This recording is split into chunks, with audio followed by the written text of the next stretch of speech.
Mga kapuso, umiiral na sa bansa ang State of National Energy Emergency matapos ideklara ni Pangulong Bongbong Marcos kahapon. Ang detalye sa report.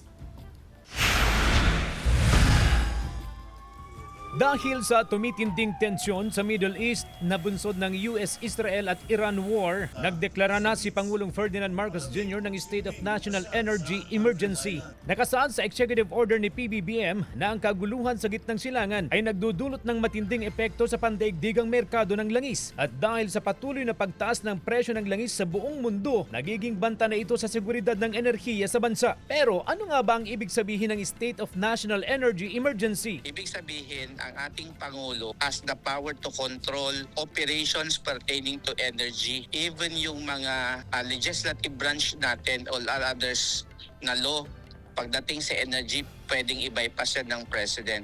Dagdag pa ng eksperto kung ano ang magiging utos o regulasyon ng Pangulo base sa rekomendasyon ng Secretary ng Department of Energy kahit wala sa batas ay maaaring gawin. Halimbawa, kapag sinabi ng Pangulo na ibaba ang presyo ng langis, tanggalin ang buwis ng langis, limitahan ang supply ng langis, ay pwedeng iutos ng Chief Executive. Pero kung may bentahe ang pagkakadeklara ng State of Emergency on Energy, meron din itong disadvantages ayon sa eksperto. Wala raw kasing exact prescription at limitasyon ang deklarasyon. Yung overuse of the power, sana nandun lang sa kagandahan. Pag na-overuse yung power, talagang even the legislative body, walang boses si legislative branch, walang boses yung ibang sektor or branches of the government. Samantala, kasabay ng pagdeklara ng State of National Energy Emergency, inaprubahan din ng Pangulo ang isang unified package na naglalayong tumulong sa mga sektor ng kabuhayan, industriya, pagkain at transportasyon para maibsan ang epekto ng krisis sa enerhiya sa bansa. Sana raw, matapos ang deklarasyon ng State of National Energy Emergency, magamit ang panahon na ito upang matulungan ang sambayan ng Pilipino, hindi lang sa piling sektor at piling lugar, kundi sa buong bansa. Kasama si Henry Duminsil, CJ Torida,